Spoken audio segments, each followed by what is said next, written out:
In July 2023 my wife and I visited Curacao. We have visited Aruba and Bonaire before, but this was our first trip to Curacao. We love to scuba dive and usually plan our trips around it.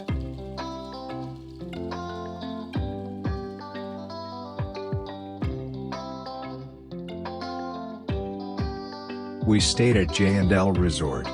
We loved the pool and hanging out of our lounge chairs in the evening. We went with an unguided unlimited nitrox dive package with the dive bus. Our checkout dive was across the street at the Piribai dive site. Our dive master Hannah was great. The entry and exit was very easy.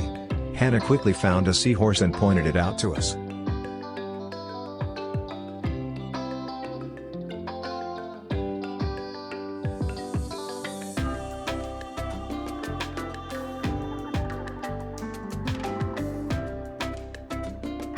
After Piribai we were on our own and headed to Double Reef. The entry point is about 150 yards on the other side of the gate. Walk to the end of the road for an easy entry and exit point that is shielded from the waves. This was one of my favorite dive sites. The reef was in great shape.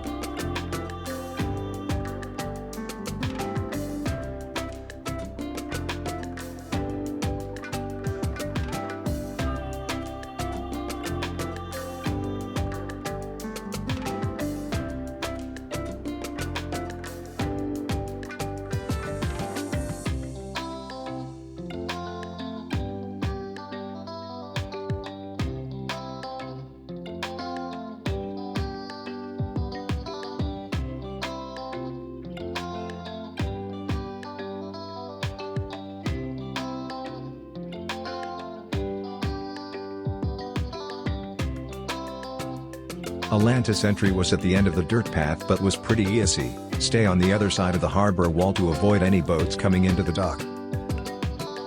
We saw some pillar coral and a French angelfish looking for stuff to eat along with an energetic spotted trunkfish.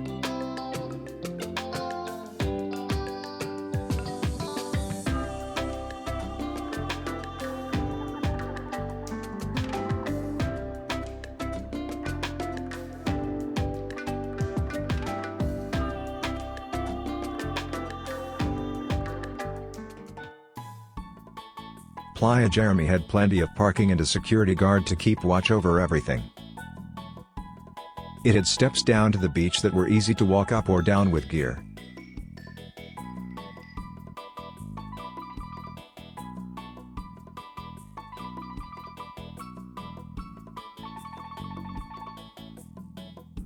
It was my first time see a flying gurnard underwater.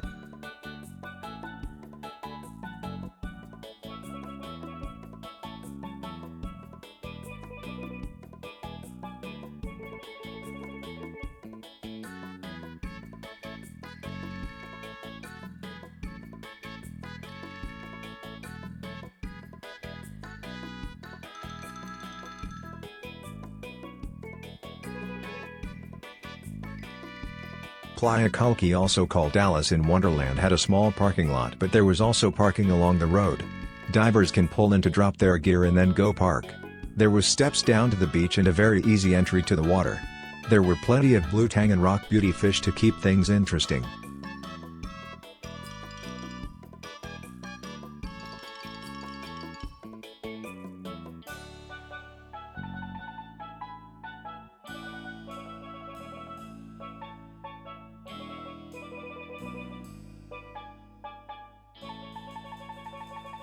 We also got to say hello to Shishi.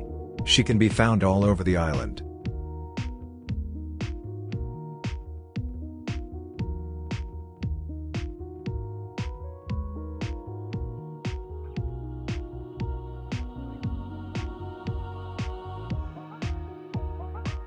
Oswaldo's drop-off, also called Wandering Buoy, was our first night dive.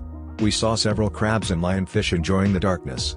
The octopuses here were nice enough to really give us a show.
Playa Porto Mari had a restaurant and dive shop on location.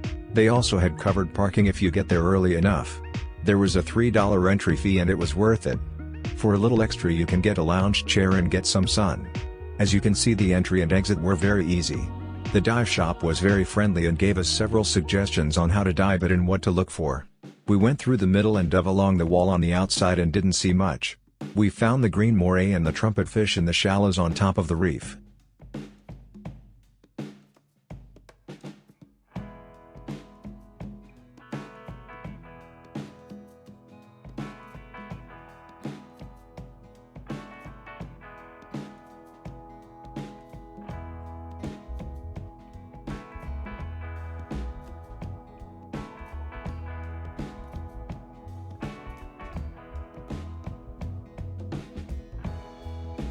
Casa Abao is also called Lower House. Lots of parking and close to the entry gate. Inside the gate there is a dive shop and benches you can set your gear on to get ready. They also have showers and rinse tanks for your gear for a small fee. Like most dive sites on Curacao, the entry and exit was extremely easy. A good size eagle ray coasted by in a hurry.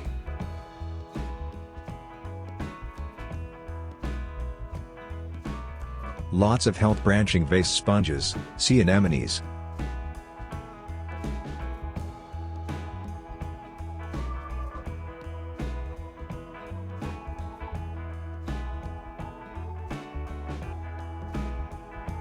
Tugboat is one of the most popular dive sites on the island for snorkelers and scuba divers, and it is free to enter.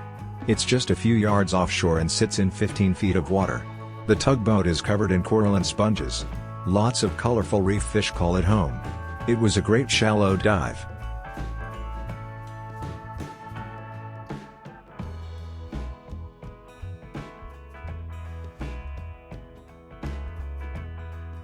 We then looked around under the pier near the tugboat.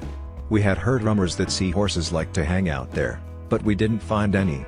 We did see a beautiful octopus moving around during the day. He really put on a show for me.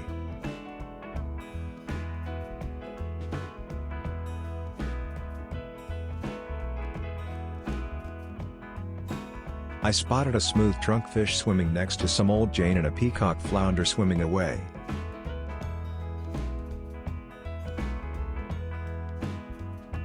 There were several adult and juvenile spotted drumfish under the pier.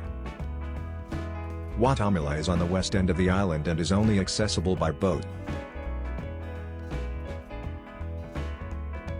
The reef was in great shape, but the fish life was less than expected. There were lots of big sea fans and brain coral there. It was still a very nice dive.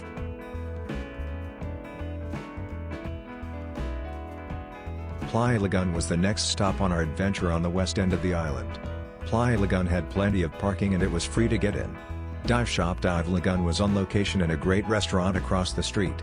There was a sharp-tailed eel hunting in the shallows and a banded butterfly fish getting cleaned by an arrow crab. It looked like he was really enjoying it.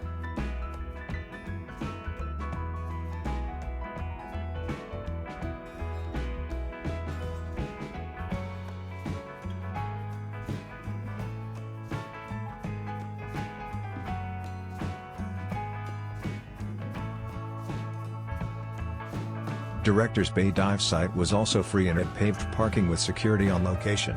There were steps down to the water and an easy entry after that. Just get in and go left until you are ready to turn around and come back. Kokomo Beach had lots of parking and security on location. It was free to get in, a small fee for chairs or lounges.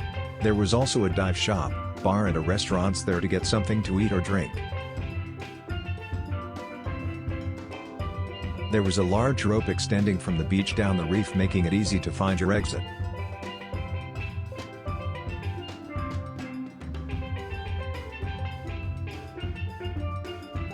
There was 2 banded butterfly fish looking for a new hangout and a peacock flounder trying to hide.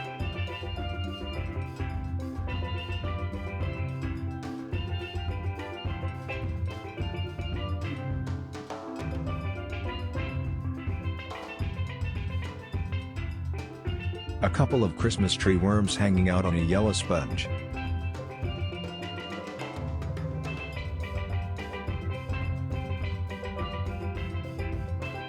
Snake Bay is a small dive site with a ramp going down to the water.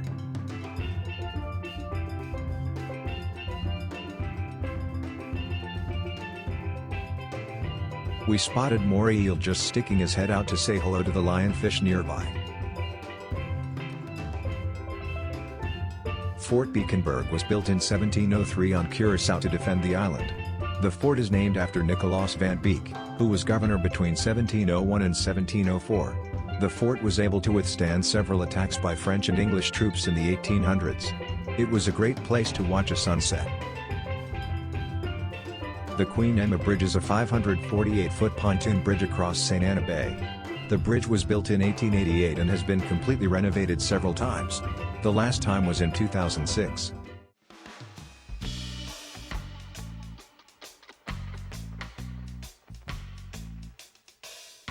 We stopped in to see the Boca National Park during one of our surface intervals. It was $20 to get in, and that included a nice map.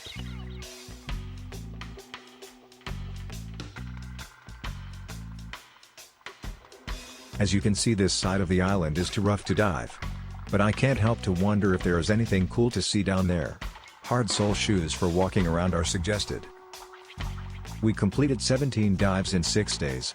Thank you for watching. Thank you to the Dive Bus for all the help. Your suggestions and directions were extremely helpful.